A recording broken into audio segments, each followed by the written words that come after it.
A car engine breathes the air around it. A rocket cannot. Above the sky, there is no air to burn, nothing to push against, nothing to lean on. And yet a rocket climbs anyway, riding a column of fire that it makes entirely on its own. So how does a machine push itself through pure emptiness? Let us slice one open.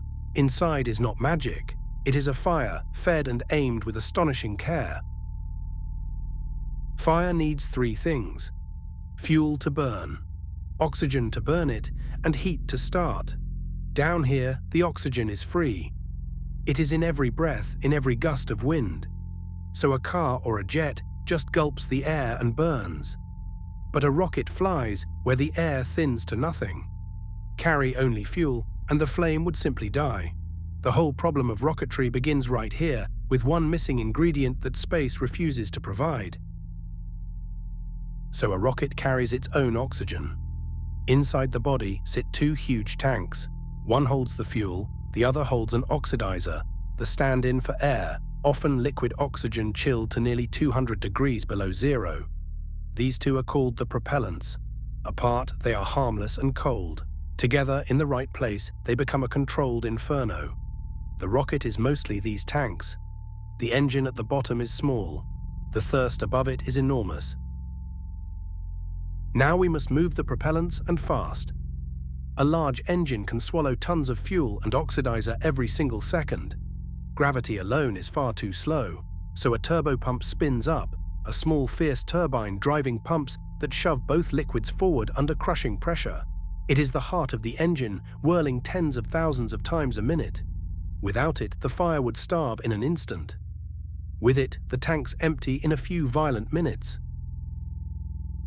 The two liquids meet at a plate called the injector. Think of a showerhead, but built for fire.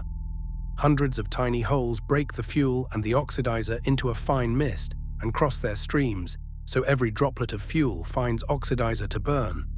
Mixing is everything. A coarse, lazy blend burns rough and uneven. A fine, even spray burns smooth and complete. The injector decides, in that first millimeter, how cleanly the whole engine will roar. Just past the injector is the combustion chamber, and here the mist ignites. The reaction releases a staggering amount of heat, climbing past 3,000 degrees, hotter than molten rock. The cold liquids vanish in a blink and become gas, expanding with nowhere to go. Pressure builds and builds against the chamber walls. This is the engine's furnace, but heat and pressure alone are not yet thrust. A pot of boiling gas pushes everywhere at once and goes nowhere. So we give the gas one way out. The chamber narrows to a tight waist called the throat, then flares into a wide bell. As the trapped gas rushes through that narrow throat, it is squeezed and then suddenly set free into the widening bell, where it accelerates wildly. It leaves the nozzle far faster than it entered, often thousands of miles an hour. The shape is the trick. The bell turns raw heat into raw speed, pointed straight down. Here is the secret the whole machine is built around: Newton's third law. Every action has an equal and opposite reaction. The engine hurls a river of hot gas downward, and in return, the gas pushes the rocket upward with exactly the same force. The rocket is not pushing on the ground, or the air, or anything outside itself. It pushes on the mass it throws away. Throw it hard enough, fast enough, and the whole vehicle rises. But 3,000 degrees should melt the engine in seconds. So engineers play a clever trick. Before the fuel reaches the fire, they run it through thin channels wrapped around the chamber and the nozzle. The cold fuel soaks up the heat from the walls, keeping the metal alive, and arrives at the injector already warmed and ready to burn. The same liquid that feeds the flame also shields the engine from it. Nothing is wasted. Everything has two jobs.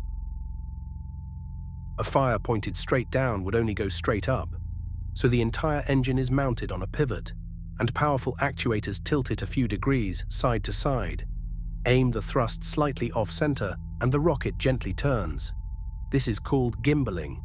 Open the propellant valves wider or narrower, and the engine throttles up or down like a foot on a pedal. With these two moves, a tower of fire becomes something a computer can actually fly. Of course, real engines are far busier than this. Many burn fuel just to spin their own pumps. Big rockets stack in stages, dropping empty tanks and dead engines along the way, so they stop hauling weight they no longer need. Cooling, ignition, and timing are a quiet symphony of valves. We have shown the clean skeleton of the idea. The living machine is a knot of plumbing, all of it serving the same simple fire. So follow it once more, top to bottom. 2 tanks hold fuel and oxidizer, because space gives no air. The turbopump forces them in. The injector sprays them into a fine mist. The combustion chamber ignites it into searing gas. The nozzle squeezes that gas and flings it out at tremendous speed. And by Newton's third law, the rocket is pushed the other way. Meanwhile, the fuel cools the walls and the tilting engine steers. A fire fed and aimed. It is humbling when you think about it. A rocket carries everything it needs to burn, makes its own weather of fire, and climbs by, throwing part of itself away, faster and faster, into the quiet. No air, no ground. Nothing to push against but the mass in its own tanks. Just a flame, shaped and aimed with great care. Look up next time one rises, and you will know exactly what is happening inside.